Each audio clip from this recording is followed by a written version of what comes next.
Now, delighted to welcome our next guest to the show. Ronan Kelleher is a name that we've all become very familiar with of late. Ronan, great to have you on. How you doing? Thanks for having me. No, super to have you on. I was just glancing through your career milestones. February is a good month for you. Leinster debut, February 2019. A year later, Six Nations squad. Your Ireland debut was February 2020. Following year, your first try for Ireland, February 2021 against France. And things have continued this year. 4 tries against USA in July. Somehow you end up in South Africa in the Lions party. And then it's fair to say the November series just gone wasn't half bad. So that's pretty extraordinary 2-3 years in your in your life. How are you adjusting to it all? I suppose just taking it moment by moment, really. Yeah, it's been a bit of a whirlwind when you put it all together like that. But yeah, no, it hasn't seemed like it's gone too quickly for me anyway. But yeah, just enjoying my rugby at the moment. Yeah, I can imagine. So the November series. So for instance, the All Blacks game, where were you in 2018 for that game as a matter of interest? I was in the stand for that game with my dad. Yeah, just watching it as a fan. I think it was just after my second year 20s maybe, or something like that. So yeah, just still tipping away in Leinster and maybe first year academy, second year academy. So yeah, it's been a bit of a, I suppose, quick enough rise when you map it out like that. But yeah. And how was it then suddenly standing on the pitch watching the Haka? Slightly surreal, I would think. Yeah, it was, to be fair. But we talked about it during the week and just, well, briefly, and just said just what we were going to do. So like, to be honest, like, wasn't a major factor really. Like, it was just because obviously afterwards, like, we had our anthems beforehand and stuff like that, and then had our bag hits after. So it's just an extra bit of time before kickoff, really. But yeah. Yeah. And the game itself couldn't really have gone much better. Give us your strongest memories or strongest sense of that afternoon. What went so right? How it went for you personally? What are your stronger memories? I suppose just like big memory, I suppose, was just the kind of feeling out there, just kind of how we felt, I suppose, comfortable in defence, and we were trying to really pressure them, I suppose, and we just kind of executed our game plan well in that regard. And then also just like, I suppose, the joy and the relief at the final whistle was just pretty incredible. Just to be part of big win, kind of felt like everyone in the stadium was really lifted, and yeah, it was just incredible atmosphere on the day. Yeah. Family in the crowd? Yeah, they all were. Yeah. Did you manage to see them? Yeah, I did in the end. Came back out after and said hello to my parents, said hello to my brothers. So yeah, it was great to have them in the stand. So I was reading your father principal at Michael's. I think your mother teaches there as well, and brother obviously has forged a career professionally as well. Is this a rugby mad household? Were you always, in so much as you can tell, I'm sure, but were you always maybe looked at as somebody who had the potential to do something in the game? Do you remember from teenage years? I'm not really sure, to be honest. I suppose rugby was something that we kind of fell into more than anything else. Like, my dad would have been a big GAA background, and my mum played tennis and hockey growing up. So like, probably more from where we're from and the rugby clubs around us, and then also the fact that we went to St. Michael's, kind of went into rugby that way. And then yeah, I suppose for me, no, just when we were in school and stuff, it was great having the lads who've gone before us, so the likes of the Luke and Graz, the Dan Levy's, the Noel Reeds of this world. So like, when I was coming through school, you were kind of looking at professional rugby as an actual possible career pathway because all these players had done it before you. So I suppose that kind of answers that, really, like, in terms of just kind of playing away in the school, playing junior cup, playing senior cup, and then luckily getting involved with the Leinster 20s, and then kind of progressed through there.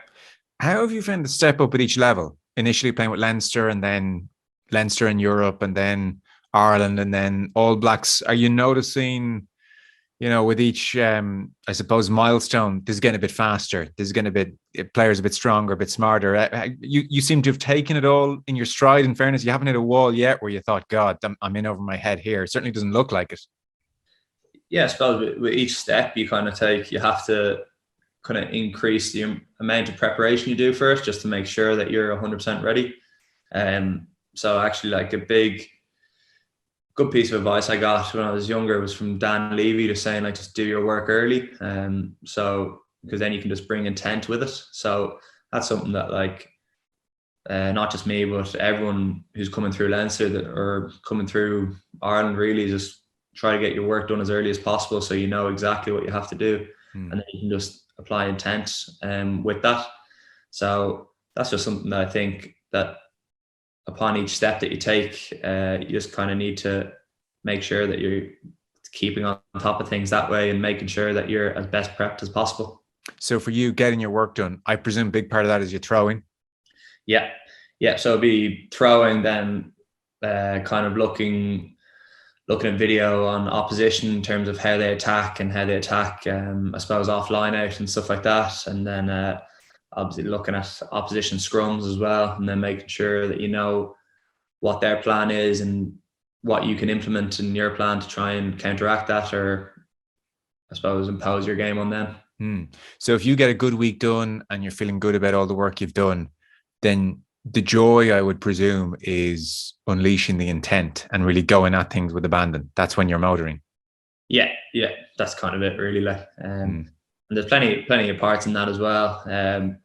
Like if for example, the scrum, like, it's very much a team thing. Like, you can't just go off on your own or do your own homework yourself. You kind of have to be constantly communicating with people, and then it's the same with the line out, as in it's not just on the thrower or the jumper or something like that. It's everyone working cohesively together. So a lot of it just be getting your work done with them as well. And so coming into this environment where it's important that you're vocal and there's lots of voices on the pitch, how have you found that side of things? Because I suspect just by dint of your age alone, you've spent quite a few years watching a lot of these players from the stands. And now you're in there having to say to Cian Healy, no, do X, do Y. You're having to bark at Johnny Sexton on your right, potentially. That might take a little bit of growing into, or how have you found that aspect? Well, to be honest, like, a lot of it is just kind of comes with the territory, I suppose, with with playing with the lads, as in they'd way rather you be loud and assertive than if you're quiet and too shy, and then all of a sudden they can't hear you out in the pitch and stuff like that. So large part of it's that, but it's just something that you kind of have to work on a good bit. And luckily enough, we're in an environment where we're encouraged to speak up in meetings and on the pitch. So yeah, thankfully we have a great, I suppose, culture for that. And are you feeling comfortable doing that yourself? Yeah, I am indeed now. But I suppose I'm also very conscious that some of these lads have been doing this for 20, 30 years. So better just let the experience. Johnny, sit down for a second. Yeah. I've got some things to say here. So the Lions phone call. So you score 4 tries against USA. That must be nice. That's record equaling 4 tries in one match for Ireland. And then the Lions call up. I suppose we can call it a call up, can't we? Happens, and you end up out in South Africa. I was reading that you were isolating with Alun Wyn for 4 or 5 days. He had recovered from his shoulder, so he was going back out, and you were obviously making your way out as well. That's an interesting person to spend some time with. Was he open to you picking his brain, asking questions, or did you not want to be that guy, or how was that? No, absolutely. I thought Alun Wyn was actually great. He just had a lot of fascinating insights, really, and it was actually it was very lucky that I kind of got those 5 days to kind of, I suppose, kind of distance with him. It was very enjoyable, really, like, in picking up a lot of different things from him.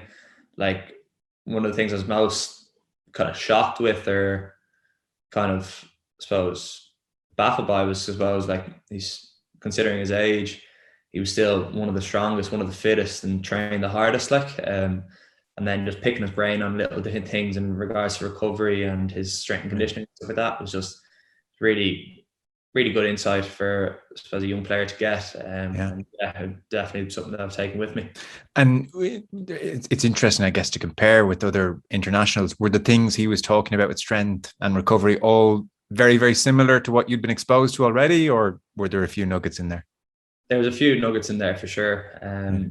Just like the way he kind of thought of the game and thought about recovery and stuff like that, was all just very, very interesting to me, and something that I've taken back with me and discussed with a few mates of mine and stuff in Leinster and stuff like that, and they've all been really caught with it as well. So, okay, pretty good. So you're walking around saying Alun Wyn Jones says this, Alun Wyn Jones says that. The lines thing, especially when you're going over and you're not, I suppose, officially in the squad, and just your age and you're so fresh in the scene, I would think it would be very, very easy in that environment to pitch in and feel a touch intimidated. I think that would be a natural, I'm just going to watch my P's and Q's here and keep my head down and not do much. Or you can kind of rise to the occasion and say, right, I'm going to go at this and make a mark. Which route do you feel you went down? How did you find it? Because like I said, it could be intimidating.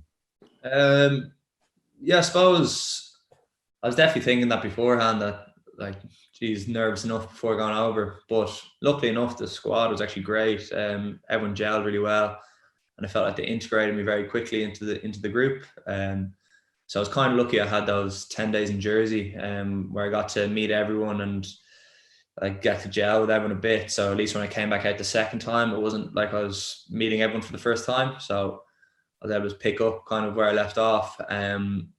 But yeah, no, it was difficult coming in just the start of, I suppose, halfway through the last non-test week, I suppose, and then going straight into test week. So it was a little bit disappointing not to get on the field at all, I suppose, but still such a good opportunity and such a great learning curve for me. And did you pick things up? Did you find like standard hire and there were nuggets to be sought from those in your position? There was definitely little nuggets of information that were, I suppose, given to me by Jamie George, Ken Owens and Luke Cowan-Dickey. They were all very helpful with little things, right. And even just watching them and in how they approach the position. It's kind of I suppose, a fresh take on that they all had their own unique take on it, but it was all slightly different. So it was interesting seeing all the different ones, all the different takes from them. Right. Like, for instance, sorry to interrupt, would I presume the answer is no. They would all, I assume, to take an aspect that's maybe a bit simpler for the rest of us to look at and judge, they might all have different throwing techniques at line out, would they? And have different reasons as to why they're doing it. And those are the kind of things you might discuss. Yeah. What I kind of found was Jamie George's and Luke Cowan-Dickey's were kind of similar. And then Ken's was very different. But yeah, it all worked for them individually. So obviously they know what works for them and what doesn't. They've been around a long time, plenty of experience there. So they knew kind of what works for them. But yeah, they were just giving me little tips here and there, like what works for them, they tried in the past and stuff like that. So yeah, it's been good to take on board. Yeah, great. I always remember Paul O'Connell when he was on the 2013 tour. He talked about how Dan Lydiot brought a couple of them over after a session and showed them the chop tackle.